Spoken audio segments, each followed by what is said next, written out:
90% നായേഴ്സ് അധിവസിക്കുന്ന ഒരു പ്രദേശത്താണ് ഞാൻ ജീവിക്കുന്നത്. അവിടുത്തെ പ്രത്യേകത, അവർക്കിപ്പോ പെരുന്നാളായി കഴിഞ്ഞാൽ അവർക്ക് ആകെ ആവശ്യമുള്ള 2 സാധനം. ബിരിയാണി അവർക്ക് വേണ്ട, ചിക്കൻ വേണ്ട, ഒന്നും വേണ്ട. അവർക്ക് ആകെ വേണ്ടത് ബീഫ് വേണം. ഞങ്ങളുടെ ഭക്ഷണം തീരുമാനിക്കുന്നത് മോഡിയല്ല, കഴിക്കുന്നവന്റെ നാക്കാണ്, ഭരിക്കുന്നവന്റെ തൊക്കല്ല. ഞങ്ങൾ എന്ത് കഴിക്കണമെന്ന് തീരുമാനിക്കേണ്ടത് എന്ന് പ്രഖ്യാപിച്ചുകൊണ്ട് ബീഫ് കഴിക്കാൻ മത്സരം നടക്കുന്ന ഒരു പ്രദേശമാണ്. അവിടെയുള്ള പിന്നോക്കക്കാരെ പറഞ്ഞ് അവരെ വശീകരിച്ച് നാളെ മുസ്ലിങ്ങൾ NRC വഴി മുസ്ലിങ്ങൾ ഇന്ത്യ വിട്ടുപോയാൽ സുലൈമാനാജിയുടെ വീട് ആർക്കാണോ വേണ്ടത് അത് കണ്ടെത്തുക, ഓരോരുത്തരുടെയും വീട് ഓരോരുത്തരെ ഏൽപ്പിക്കാമെന്ന വാഗ്ദാനം നൽകിക്കൊണ്ട് ഒരുപാട് സമരമുഖങ്ങൾ നമ്മൾ കണ്ടതാ. ഇന്ന് ഈ വഖഫ് ബില്ലിനെതിരെ നാം പ്രതിഷേധിക്കുമ്പോ അതിനനുകൂലമായി പ്രതികരിക്കാൻ പിന്നോക്കക്കാരെ ഇറക്കി വിടുന്നത് നാം കാണുകയാണ്. അവർക്ക് വാഗ്ദാനങ്ങൾ നൽകപ്പെടുകയാണ്. പക്ഷെ ഒരു കാര്യമുണ്ട്, ഞാൻ നേരത്തെ സൂചിപ്പിച്ചുവല്ലോ, പടിപടിയായി ഓരോരുത്തരായി ഇതിന്റെ പിടിയിൽ അകപ്പെടുക തന്നെ ചെയ്യും. മുസ്ലിങ്ങളാണ് ആദ്യത്തെ ഇരയെങ്കിൽ ക്രിസ്ത്യാനികൾ പുറകെ വരും. ദളിതരും പിന്നോക്കക്കാരും ആദിവാസികളും ഒക്കെ പിടിക്കപ്പെടുന്ന കാലം വിദൂരമല്ല എന്ന യാഥാർത്ഥ്യം നാം തിരിച്ചറിയണം. ബ്രാഹ്മണനല്ലാത്ത ഞാൻ വളരെ വ്യക്തമായി സൂചിപ്പിക്കുന്നു, ബ്രാഹ്മണനല്ലാത്ത ഒരാളെയും ഹിന്ദുവായി അംഗീകരിക്കാൻ മോദിക്കും BJPക്കും കഴിയില്ല. എന്താ ബ്രാഹ്മണന്റെ പ്രത്യേകത? ബ്രാഹ്മണൻ ദൈവത്തിന്റെ ബ്രെയിനിൽ നിന്ന് വന്നവൻ. ദൈവത്തിന്റെ ബ്രെയിൻ പൊട്ടി, തലച്ചോറ് പൊട്ടി ഉൾപ്പെടെയുള്ള സുൽത്താൻ കാലഘട്ടം, സുൽത്താൻമാർ അവർ ഇന്ത്യക്കാരായി ജനിച്ചു, ഇന്ത്യക്കാരായി ജീവിച്ചു, ഇന്ത്യയിൽ മരിച്ചു, ഇന്ത്യയിൽ തന്നെ മറമാടപ്പെട്ടു. ഇന്ത്യയിൽ നിന്ന് അവരുടെ നാടുകളിലേക്ക് ഒന്നും കൊണ്ടുപോയില്ല എന്ന സത്യം നാം തിരിച്ചറിയണം.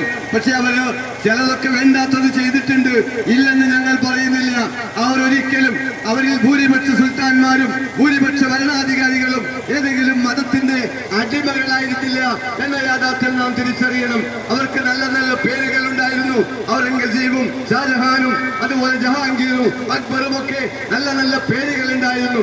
അതിലൊരാള് നമുക്കൊക്കെ അറിയാലോ, അക്ബർ ചക്രവർത്തി, മഹാനായ അക്ബർ. അദ്ദേഹത്തെ ചരിത്രകാരന്മാർ വിളിക്കുന്നത് അക്ബർ ദ ഗ്രേറ്റ് എന്നാണ്. അക്ബർ ദ ഗ്രേറ്റ്, മഹാനായ ഭരണാധികാരി. എന്തുകൊണ്ട്? രജപുത്ര കുടുംബങ്ങളിൽ നിന്നോ ഹൈന്ദവ കുടുംബങ്ങളിൽ നിന്നോ ഓരോ കുടുംബത്തിൽ നിന്നോ ഒരു യുവതിയെ വിവാഹം കഴിച്ച രാജാവിന്റെ പേരാണ് അക്ബർ. അതുകൊണ്ട് അദ്ദേഹം മഹാനായ രാജാവായി മാറി. അദ്ദേഹത്തിന് മതമുണ്ടായിരുന്നില്ല. അദ്ദേഹമാണ് ഹിന്ദു മതത്തിലെയും ഇസ്ലാം മതത്തിലെയും നല്ല അംശങ്ങളെ ക്രോഡീകരിച്ചുകൊണ്ട് പുതിയ മതമുണ്ടാക്കിയത്. വിമർശിക്കുന്നവർ പഠിക്കണം. അദ്ദേഹത്തിന്റെ മതത്തിന്റെ പേര് ദീൻ ഇലാഹി എന്നായിരുന്നു. ദീൻ ഇലാഹി എന്ന പുതിയ മതമുണ്ടാക്കിയ അക്ബർ ചക്രവർത്തി. എന്നാൽ അതിലൊരു നല്ല ഭരണാധികാരി ഉണ്ടായിരുന്നു. അദ്ദേഹത്തെ ചരിത്രകാരന്മാര് വർഗീയവാദി എന്ന് വിളിച്ചു. ആരായിരുന്നു അത്? ഔറംഗസീബായിരുന്നു. ഔറംഗസീബ് ബൈത്തുൽ മാലിൽ നിന്നോ പൊതു ഖജനാവിൽ നിന്ന് ഒരു നയാ പൈസ തന്റെ ചെലവിനായി തന്റെ കുടുംബത്തിന് വേണ്ടി ഉപയോഗിക്കാതെ സൂക്ഷ്മത പാലിച്ച ഭരണാധികാരിയുടെ പേരാണ് ഔറംഗസീബ്. തൊപ്പി തുന്നിക്കൊണ്ട് ഖുർആൻ പകർത്തി എഴുതിക്കൊണ്ട് അത് വിറ്റുകൊണ്ട് അദ്ദേഹത്തിന്റെ ജീവിതത്തിന് വഴി കണ്ടെത്തുകയായിരുന്നു. ആ ഔറംഗസീബിനെ വർഗീയവാദി എന്നാണ് ചരിത്രകാരന്മാരെ വിശേഷിപ്പിച്ചത്. അതിനും ചില കാരണമുണ്ട്. അദ്ദേഹം, നമുക്കറിയാം, എല്ലാ മുസ്ലിങ്ങളും 2% അവരുടെ സമ്പത്തിന്റെ 2% ഗവൺമെന്റിലേക്ക് സക്കാത്ത് കൊടുക്കണമെന്ന് നിയമമുണ്ടായിരുന്നു. ആ 2% ബൈത്തുൽ മാലിലേക്ക്, പൊതു ഖജനാവിലേക്ക് 2% നികുതി കൊടുത്തിരുന്ന ആ കാലഘട്ടത്തിൽ അദ്ദേഹം ഒരു പുതിയ നിയമം കൊണ്ടുവന്നു. ഈ നിയമം, ഈ നീതി തുല്യമായി എല്ലായിടത്തും നടപ്പാക്കപ്പെടണമെന്ന് അദ്ദേഹം ആഗ്രഹിച്ചു. അതുകൊണ്ട് മുസ്ലിങ്ങളല്ലാത്ത മറ്റുള്ളവർക്കൊക്കെയും 2% നികുതി അദ്ദേഹം ഏർപ്പെടുത്തി. എല്ലാവരും 2% നികുതി സർക്കാരിലേക്ക് കൊടുക്കണമെന്ന് ആവശ്യപ്പെട്ടു. അദ്ദേഹം കണ്ടത് സമത്വമായിരുന്നു. പക്ഷെ അവിടെ എന്ത് സംഭവിച്ചു? ഒരു കമ്മ്യൂണിക്കേഷൻ ഗ്യാപ്പ് ഉണ്ടായി. ചരിത്രകാരന്മാര് മുസ്ലിങ്ങളല്ലാത്തവർക്കൊക്കെ നികുതി ചുമത്തി. ആ ജസിയ എന്ന നികുതി മുസ്ലിങ്ങൾക്ക് മാത്രം ചുമത്തിയിട്ടില്ല എന്ന് കുറ്റപ്പെടുത്തി അദ്ദേഹം ചരിത്രത്തിൽ വർഗീയവാദിയായി മാറി. ഞാൻ സൂചിപ്പിക്കുന്നത് ഈ മുഗൾ ചക്രവർത്തിമാരാരും സുൽത്താൻ രാജാക്കന്മാരാരും ഇന്ത്യയിൽ നിന്ന് ഒന്നും അവരുടെ നാട്ടിലേക്ക് കൊണ്ടുപോയിട്ടില്ല. ഇൻഡസ്ട്രിയൽ റവല്യൂഷൻ നമുക്കറിയാം. വ്യാവസായിക വിപ്ലവം ലോകത്ത് ആരംഭിക്കുന്നത് ഇംഗ്ലണ്ടിലാണ്. ഇംഗ്ലണ്ടിൽ വ്യാവസായിക വിപ്ലവം ആരംഭിക്കുമ്പോൾ അതിന്റെ ഉൽപ്പന്നങ്ങൾ, അതിനാവശ്യമായ വിഭവങ്ങൾ ഇന്ത്യയിൽ നിന്നാണ് അവർ കൊണ്ടുപോയത്. പരുത്തി ഇന്ത്യയിൽ നിന്ന് കൊണ്ടുപോയി തുണി ഉൽപാദനം ആരംഭിച്ചു. ചണം ഇന്ത്യയിൽ നിന്ന് കൊണ്ടുപോയി ചണ വ്യവസായം ആരംഭിച്ചു. പുകയില ഇന്ത്യയിൽ നിന്ന് കടത്തിക്കൊണ്ടുപോയി സിഗരറ്റ് വ്യവസായം ആരംഭിച്ചു. എല്ലാറ്റിനും വിഭവങ്ങൾ കണ്ടെത്തിയത് ഇന്ത്യയിൽ നിന്നായിരുന്നു. ഒരു മുസ്ലിം ഭരണാധികാരിയും ഇന്ത്യയിൽ നിന്ന് ഒന്നും കൊണ്ടുപോയിട്ടില്ല. അത് 800 വർഷക്കാലം ഇന്ത്യ രാജ്യം ഭരിച്ചിട്ടും മതപരിവർത്തനം അവർ ആഗ്രഹിച്ചില്ല. അങ്ങനെ ആയിരുന്നുവെങ്കിൽ ഇന്ത്യ ഒരു മുസ്ലിം രാജ്യമായി മാറുമായിരുന്നു. പ്രിയപ്പെട്ടവരെ, അനാവശ്യമായ വാദങ്ങൾ ഉയർത്തി മുസ്ലിങ്ങളെ ഈ രാജ്യത്ത് തെറ്റുകാരായി കുറ്റക്കാരായി ചിത്രീകരിക്കുന്ന ഒരു ഭരണകൂടമാണ് മോഡിയുടെ ഫാസിസം. അത് മനസ്സിലാക്കാൻ ഒരുപക്ഷെ നമ്മുടെ പിണറായിക്ക് സാധിക്കുന്നില്ല. അതാണ് പ്രിയപ്പെട്ട അൻവർ ഉയർത്തിയത്.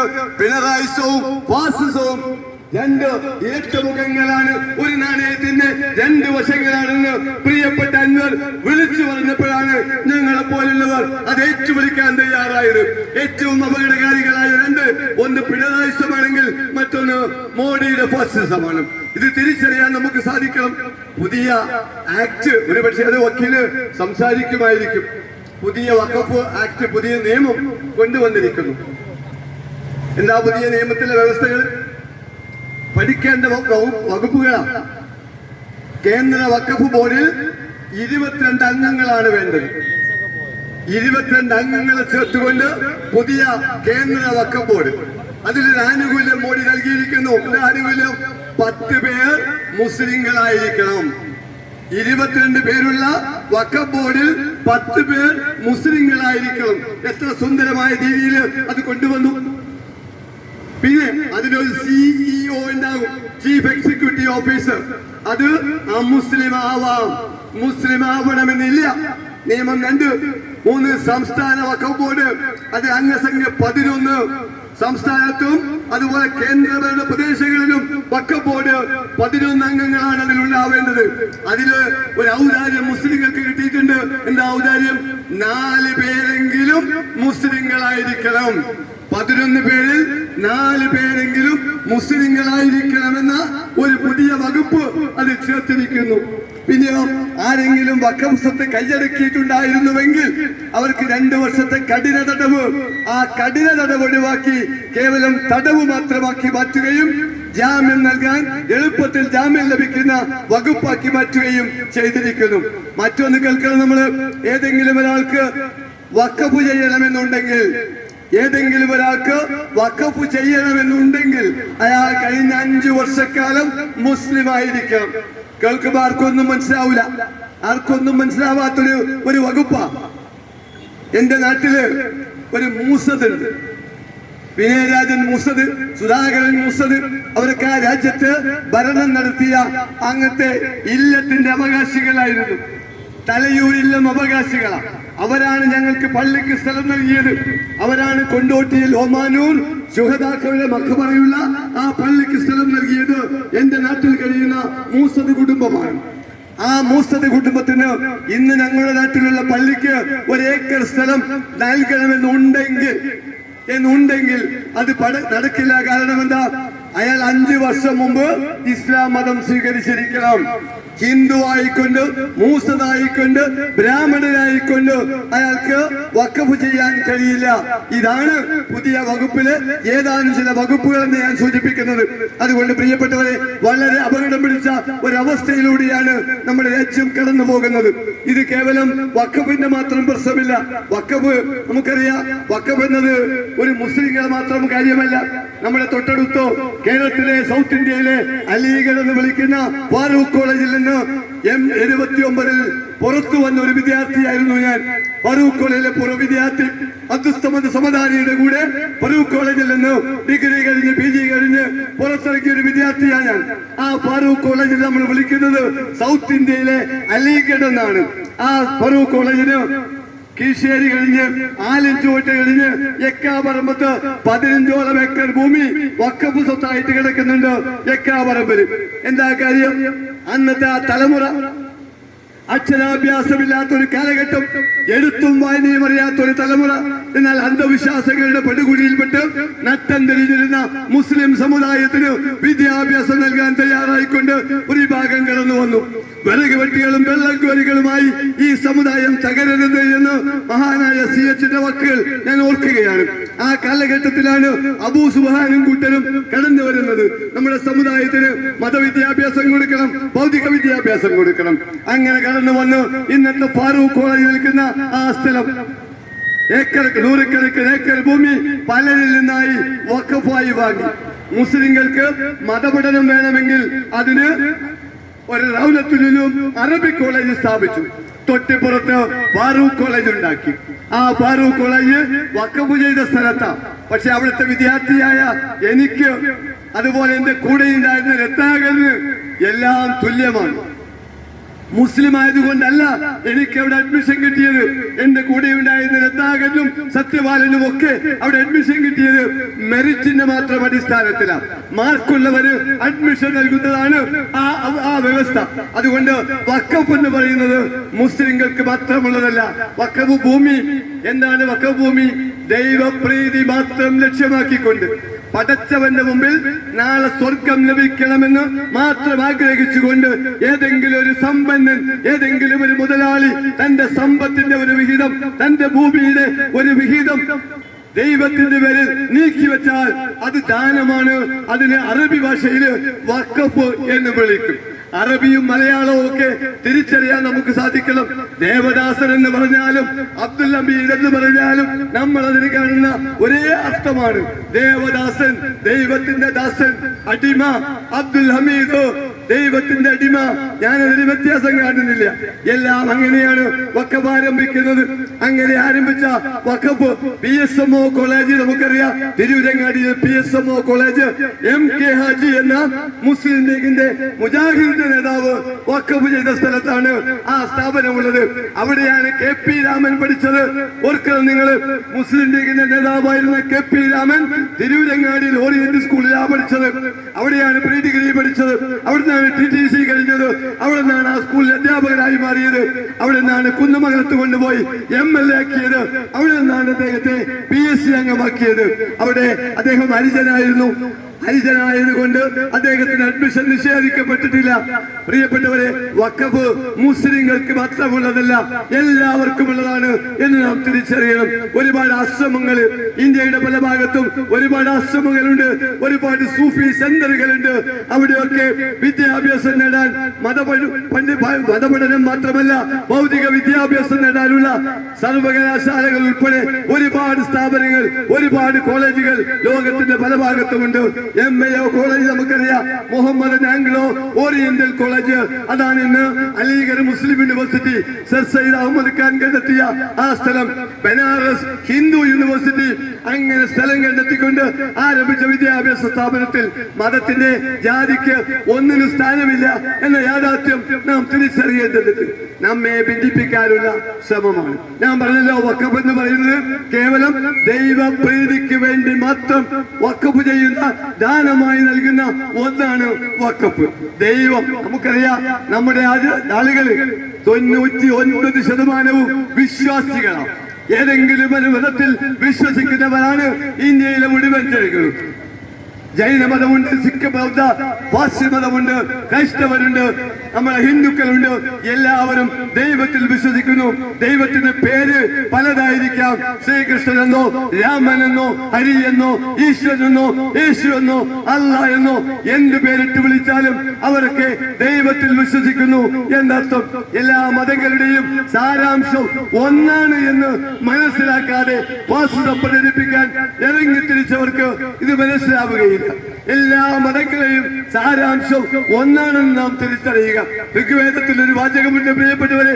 ഋഗ്വേദം 4 വേദങ്ങളിൽ ഏറ്റവും പ്രധാനപ്പെട്ട ഏറ്റവും പുരാണമായ വേദമാണ് ഋഗ്വേദം.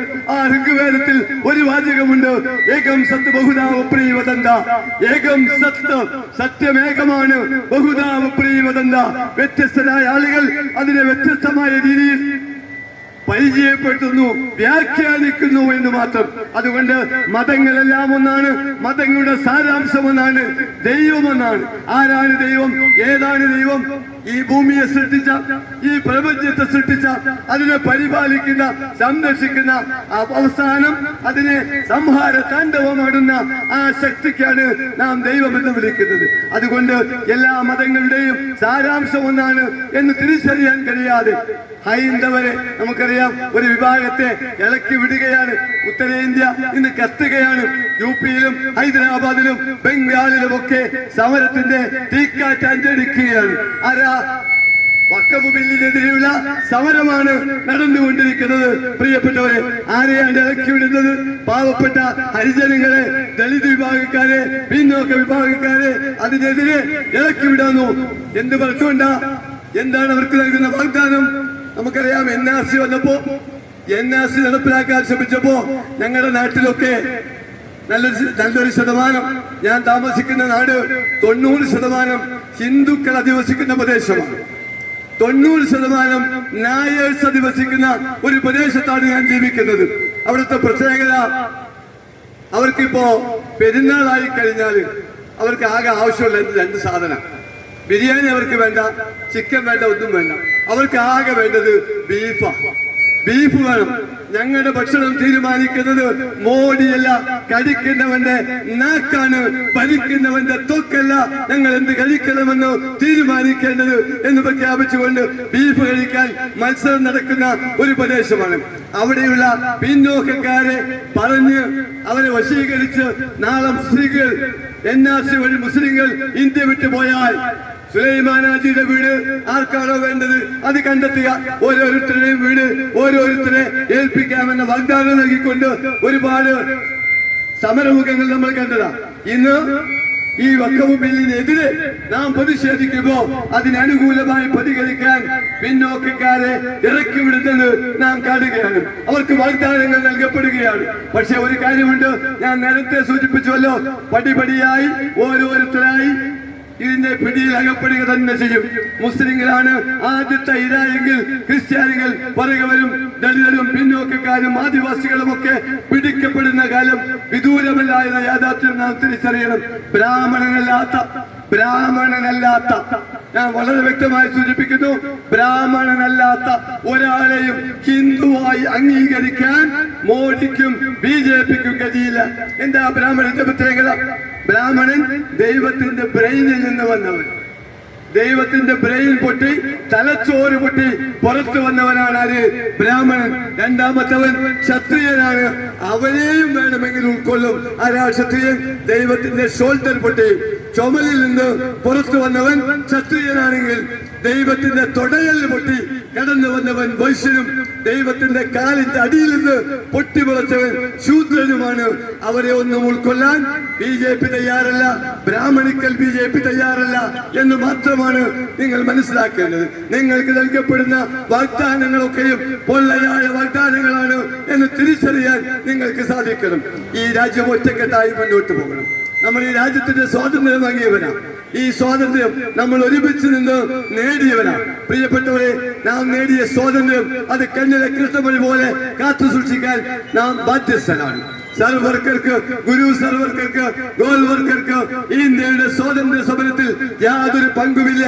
6 തവണ അദ്ദേഹത്തെ ജയിലിലടച്ചിട്ടുണ്ട്.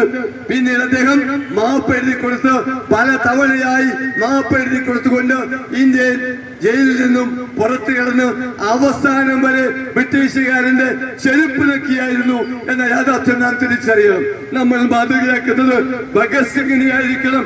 നമ്മൾ മാതൃകയാക്കേണ്ടത് വക്കം അബ്ദുൽ ഖാദറിനെ ആയിരിക്കണം. ഞാൻ ആ 2 പേരെ മാത്രം സൂചിപ്പിച്ചുകൊണ്ട് അവസാനിപ്പിക്കാം.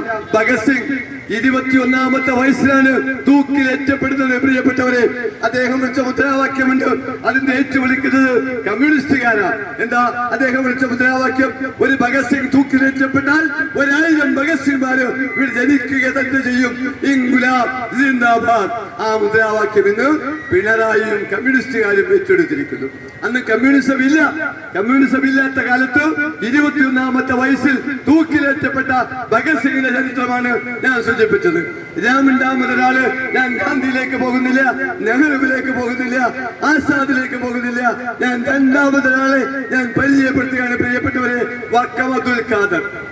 വക്കം അബ്ദുൽ ഖാദർ INA-യുടെ മുന്നണി പോരാളിയായിരുന്ന വക്കം അബ്ദുൽ ഖാദർ ഇന്ത്യക്ക് വേണ്ടിയുള്ള സ്വാതന്ത്ര്യ സമരത്തിൽ ആളച്ചേർത്തുകൊണ്ട് വിദേശത്ത് നിന്ന് പ്രവർത്തിച്ചിരുന്ന വക്കം അബ്ദുൽ ഖാദർ, അദ്ദേഹം താനൂര് കടപ്പുറത്ത് എത്തിപ്പെടുകയായിരുന്നു. താനൂര് കടപ്പുറത്ത് എത്തിപ്പെട്ട വക്കം അബ്ദുൽ ഖാദർ ബ്രിട്ടീഷുകാർ പിടിച്ചു. ബ്രിട്ടീഷ് പോലീസ് പിടിച്ചു കൊണ്ടുപോയി മദ്രാസ് ജയിലിലടച്ചു. മദ്രാസ് ജയിലിലടച്ചു. ആരെ? 5 പേരുണ്ടായിരുന്നു. അനന്തൻ നായർ ഉണ്ടായിരുന്നു, ബൊണീഫസ് പെരേര ഉണ്ടായിരുന്നു, വക്കം അബ്ദുൽ ഖാദർ ഉണ്ടായിരുന്നു. അങ്ങനെ 5 പേർ.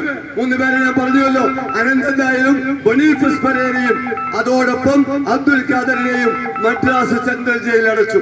അതിലൊരു പേര് പറയാതിരിക്കാൻ നിവൃത്തിയില്ല, അത് അനന്തൻ നായരാണ്. അവസാനം അദ്ദേഹത്തെ ഒരു കൊല്ലത്തിന് താഴെ മാത്രം സമയമെടുത്തുകൊണ്ട് വിചാരണ പൂർത്തിയാക്കി അദ്ദേഹത്തെ തൂക്കിക്കൊല്ലാൻ തീരുമാനിച്ചു. അദ്ദേഹം തന്റെ മാതാപിതാക്കൾക്ക് ഒരു കത്തെഴുതുകയുണ്ടായി. പ്രിയപ്പെട്ട മാതാപിതാക്കളെ, എന്റെ അവസാനത്തെ കത്താണിത്. ഈ കത്ത് നിങ്ങളുടെ കയ്യിലെത്തുന്നതിന് മുമ്പ് ഞാൻ ഈ ലോകത്തോട് ഇവിടെ പറഞ്ഞിട്ടുണ്ടാകും. ഒരു കാര്യം ഞാൻ ഓർമ്മപ്പെടുത്തുന്നു, നിങ്ങൾക്ക് രാജ്യത്തിന് വേണ്ടി രക്തസാക്ഷിയാവാൻ ഒരു മകനുണ്ടായതിൽ നിങ്ങൾക്ക് അഭിമാനിക്കാം. നമുക്ക് സ്വർഗത്തിൽ വെച്ച് കണ്ടുമുട്ടാം. എന്റെ മരണത്തിൽ, എന്റെ രക്തസാക്ഷിത്വത്തിൽ ഒരിച്ച് കണ്ണീര് വിട്ടരുത് എന്ന് സൂചിപ്പിച്ചുകൊണ്ട് അസ്സലാമു അലൈക്കും എന്ന് രേഖപ്പെടുത്തിക്കൊണ്ട് ആ കത്ത് അവസാനിപ്പിക്കും. അദ്ദേഹത്തെ അതിരാവിലെ വന്ന് വിളിച്ചുണർത്തി തൂക്കിക്കൊല്ലാൻ കൊണ്ടുപോവുകയാണ്.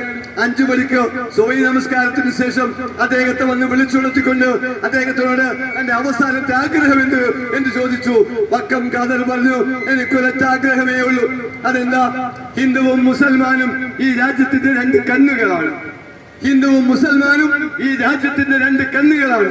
അതുകൊണ്ട് ഒരു ഹൈന്ദവ സഹോദരന്റെ കൂടെ, ഓർക്കുക നിങ്ങൾ, ഒരു ഹൈന്ദവ സഹോദരന്റെ കൂടെ ഒരു കൊലക്കയറ് പരസ്പരം ആലിംഗനം ചെയ്തുകൊണ്ട് മുഖാമുഖം കണ്ടുകൊണ്ട് ഞങ്ങൾക്ക് ഈ രാജ്യത്തെ കാരണം, ഈ നാട്ടിലെ ഈ മണ്ണിനെ കാരണം, അതിനു മുമ്പ് 2 റക്അത്ത് സുന്നത്ത് നമസ്കരിക്കണം.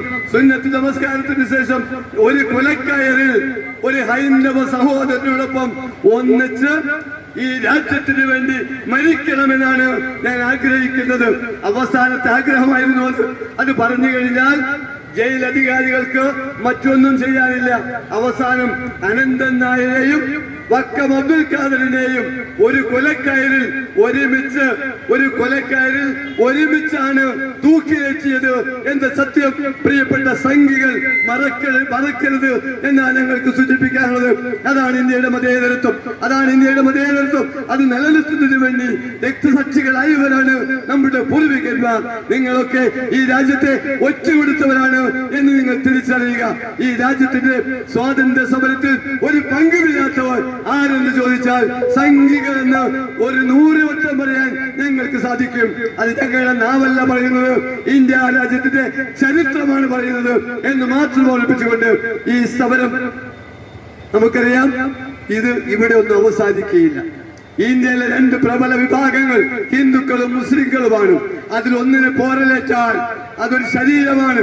ഒരു ശരീരത്തിന്റെ ഏതെങ്കിലും ഒരു അവയവത്തിന് ഒരു പോരലേറ്റാൽ അത് മറ്റേ അവയവത്തിനെയും സാരമായി ബാധിക്കും. ഹിന്ദുവിനും മുസൽമാനും ഒരു പോരലേൽക്കാൻ പാടില്ല. ഈ 2 സമുദായങ്ങളും ഒരുമിച്ച് മുന്നോട്ട് പോകേണ്ടതുണ്ട്. അവരെ ഞാൻ നേരത്തെ സൂചിപ്പിച്ച ബംഗാൾ വിഭജനത്തെ പോലെ വിഭജിച്ചുകൊണ്ട് 2ആക്കി മാറ്റിക്കൊണ്ട് ഈ രാജ്യത്തിന്റെ ഭരണരംഗത്ത് കടിച്ചു തൂങ്ങാനാണ് മോഡിയും കൂട്ടരും ശ്രമിക്കുന്നത് എന്ന് മാത്രമാണ് സൂചിപ്പിക്കാനുള്ളത്. സംഘികൾ തിരിച്ചറിയണം എന്ന് മാത്രം സൂചിപ്പിച്ചുകൊണ്ട് അവസാനം നമ്മുടെ ചുങ്കത്തറയിൽ ഏതാനും ദിവസം മുമ്പ് നമ്മുടെ ചുങ്കത്തറയില് ഒരു ആള് വന്ന് പ്രസംഗിക്കുകയുണ്ടായി. എല്ലാവർക്കും അറിയാലോ പേരില്. അദ്ദേഹത്തിന്റെ പേര് വെള്ളാപ്പള്ളിയാണ്. ആ പേര് വന്നത് എങ്ങനെയാ? വെള്ളവും പള്ളിക്കൂടവും വിറ്റ് വെള്ളാപ്പള്ളിയായതാണ്. കേരളത്തിന്റെ പ്രിയപ്പെട്ട ഭാര്യയും കള്ളാക്കി മാറ്റാൻ മുന്നണികൾ സഹായിച്ച നേതാവിന്റെ പേരാണ് വെള്ളാപ്പള്ളി. കളിച്ചെത്തരുത്, കുടിക്കരുത്, വിൽക്കരുത്, അത് വിഷമാണ് എന്ന് പ്രഖ്യാപിച്ച വെള്ളാപ്പള്ളി ഇന്ന് കേരളത്തിന്റെ അബ്കാരി രാജാവാണ്. അദ്ദേഹമാണ് ഇന്ന് കേരളത്തിന്റെ അബ്കാരികളെ നിയന്ത്രിക്കുന്നത്. അദ്ദേഹത്തിന്റെ ഒരു പ്രസ്താവന കേട്ടുകാണും. മലപ്പുറത്തെ കുറിച്ച് പറഞ്ഞത് ഇവിടെ സ്വതന്ത്രമായി സംസാരിക്കാൻ കഴിയുന്നില്ല. അത് പോകട്ടെ, സ്വതന്ത്രമായി സംസാരിക്കാൻ കഴിയുന്നില്ല. പിന്നെയോ സ്വച്ഛത വായു ശ്വസിക്കാൻ കഴിയുന്നില്ല. സ്വതന്ത്രമായി ഓക്സിജൻ വലിച്ചെടുത്തുകൊണ്ട് വായു ശ്വസിക്കാൻ കഴിയുന്നില്ല എന്നാണ് വെള്ളാപ്പള്ളി പറഞ്ഞത്. അർത്ഥം എന്താ? എന്താണ് അർത്ഥം? മറ്റൊന്നുമല്ല, മലപ്പുറത്താണ്, പാണക്കാട്ടാണ്. അതാണ് അർത്ഥം. പാണക്കാട്ടാണ് ഓക്സിജൻ സിലിണ്ടർ സ്ഥാപിച്ചിരിക്കുന്നത് എന്നാ പറയുന്നത്. മലപ്പുറത്തിന്റെ ഓക്സിജൻ നിയന്ത്രിക്കുന്നത് പാണക്കാട്ടിൽ നിന്നാണ്. പാണക്കാട്ടിനോട് വെറുപ്പുണ്ടാവാം, മുസ്ലിം ലീഗിനോട് വെറുപ്പുണ്ടാവാം. എല്ലാ മുസ്ലിങ്ങളും മുസ്ലിം ലീഗല്ല, എല്ലാ മുസ്ലിങ്ങളും മുസ്ലിം ലീഗ് അല്ല എന്ന് പറയുന്ന വെള്ളാപ്പള്ളിക്കും കൊണ്ടുവന്ന ആളുകൾക്ക് മനസ്സിലാവാതെ പോയോ എന്നറിയില്ല. അതുകൊണ്ട് പാണക്കാട് നിന്നാണ് മലപ്പുറത്തിന്റെ ഓക്സിജൻ സിലിണ്ടർ നിയന്ത്രിക്കുന്നത് എന്നാണ് സൂചിപ്പിച്ചത്. ഞങ്ങൾക്കൊന്നേ പറയാനുള്ളൂ, മലപ്പുറത്ത് പാണക്കാട് ഓക്സിജൻ സിലിണ്ടർ ഉണ്ടെങ്കിൽ അത് നൽകുന്ന ഓക്സിജൻ എല്ലാവർക്കും നൽകുന്നുണ്ട്. അത് നിയന്ത്രിക്കുന്നത്, അത് എതിരായി നിൽക്കുന്നത് വർഗീയത എന്ന കാർബൺ ഡയോക്സൈഡിനെയാണ് എന്ന് നാം തിരിച്ചറിയണം. വർഗീയത എന്ന കാർബൺ ഡയോക്സൈഡിനെ നിയന്ത്രിച്ചുകൊണ്ട് ശ്വസിക്കാനുള്ള ഓക്സിജൻ പാണക്കാട്ടിനാണ് കിട്ടുന്നതെങ്കിൽ നമുക്കത് അഭിമാനമുണ്ട് എന്ന് മാത്രമേ സൂചിപ്പിക്കാനുള്ളൂ. അത്തരം ആളുകൾ ഇനിയും കടന്നു വരാനിരിക്കുന്നുണ്ട് എന്ന യാഥാർത്ഥ്യം നാം തിരിച്ചറിയണം. വെള്ളവും പള്ളിക്കൂടവും വിറ്റ് പണമുണ്ടാക്കി ആളുകളെ തടിച്ചു അട്ടയെ പോലെ വീർത്തുകൊണ്ടിരിക്കുന്ന ഒരു മനുഷ്യന്റെ പേരാ വെള്ളാപ്പള്ളി. മകൻ എവിടെയാ? ഇന്ത്യയുടെ ഭാഗമാണ്. മകൻ ഇന്ത്യയുടെ ഭാഗമാണ്. EDA വരുന്നുകൊണ്ടാണ് ഇന്ത്യയിലേക്ക് മകനെ തുഷാർ വെള്ളാപ്പള്ളി അയച്ചത്.